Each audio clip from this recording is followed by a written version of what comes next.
I'm coming right to the top of Alaska. It's where mountaineers, hikers and skiers come to enjoy the wilderness. But with the thrill comes danger. And every year, over 20 people die. I'm going to put myself in the position of a lost skier to show you how to survive in a wilderness like this.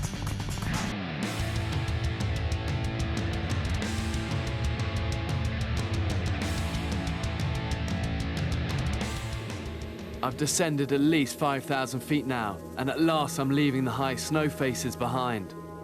All these skis are gonna do is slow me down. I'm better off without them. Avalanches are often triggered by inexperienced skiers and snowboarders. This gets less sunlight, so it's still covered in snow. I'm starting to wish I still had my skis.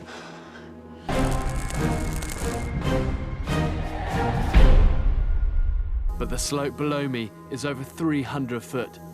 I could down climb, but it would take hours. Instead, I'm going to use a technique mountaineers call a glissade. As you slide down, you slow yourself by digging in your ice axe. I don't have an ice axe, so I'm breaking a ski stick in half instead. I'm pretty nervous about doing this. This technique is risky, but in an emergency, it can save your life. If you don't apply enough pressure, you'll fall too fast, but push in too hard, and the stick can get ripped right out of your hands.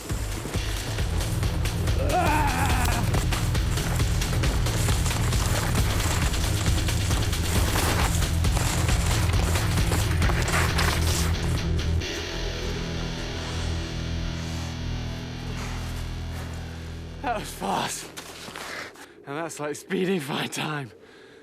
Whew.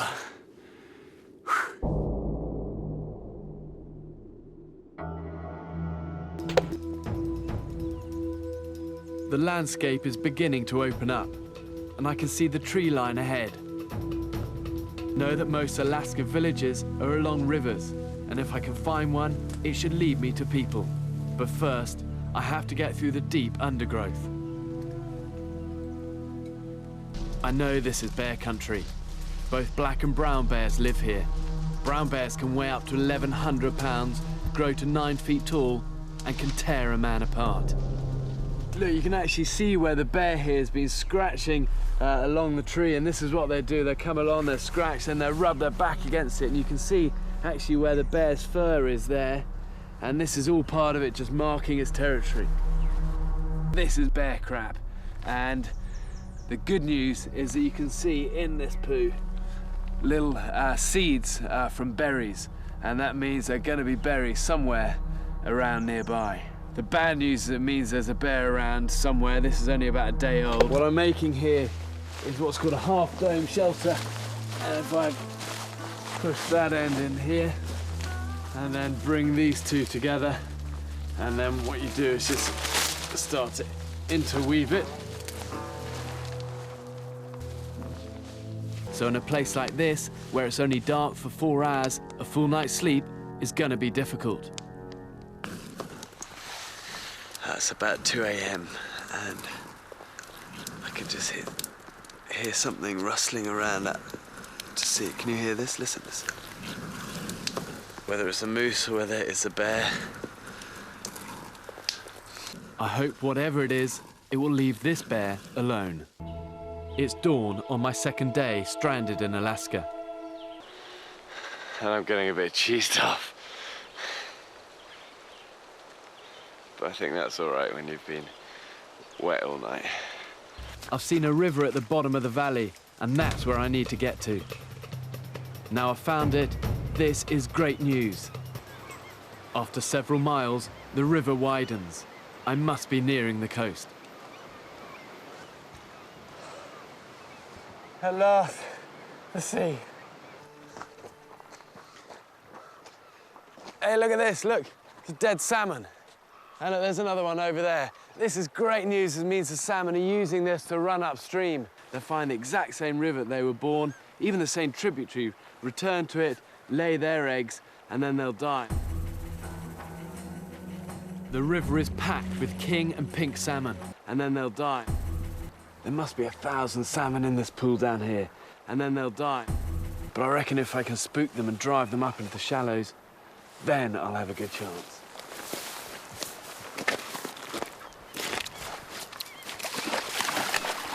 미쳐 날뛰고 있습니다.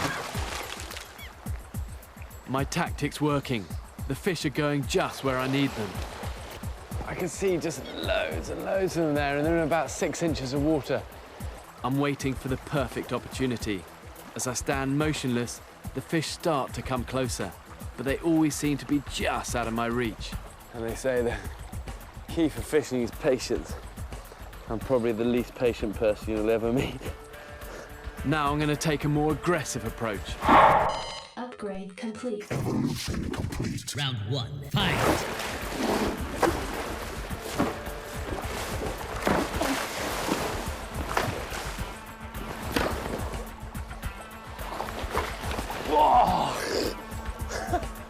I had it. It's like that was so close.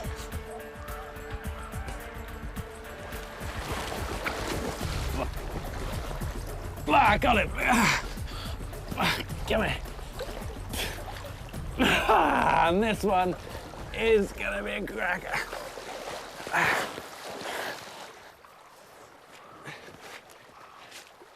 I've got him pinned through the gills on either side here, and I get my finger right through where I've speared him at the back to keep a hold of him. And you can eat these things straight out of the river like that.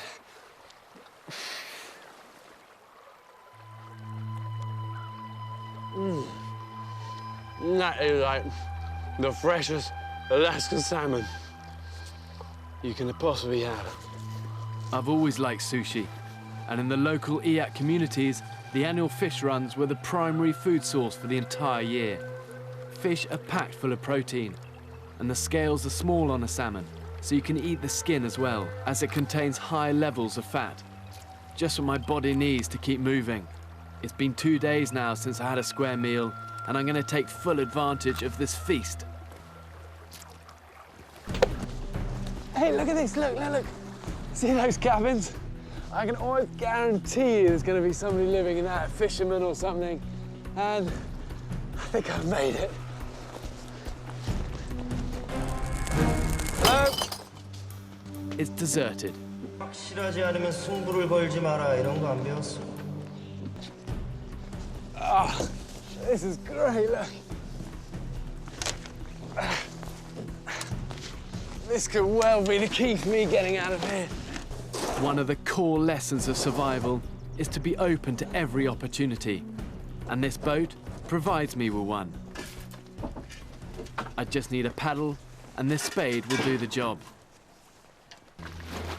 I'm in an old boat I've just found, and I'm slowly working my way along the coastline. It's just an amazing landscape.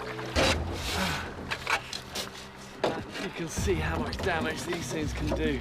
This thing's taking in water as well. I don't like this at the moment. The camera crew are in protective clothing. I am not. At first it's a trickle, but soon it's gushing in. It looks like my only option is to swim.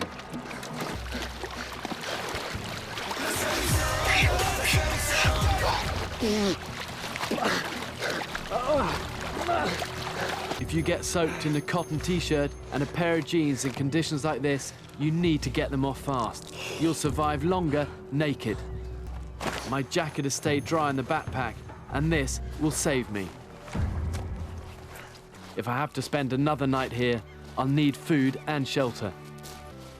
But just when I've given up hope, I hear the distant sound of an engine. Hey, look! Wait! Woo!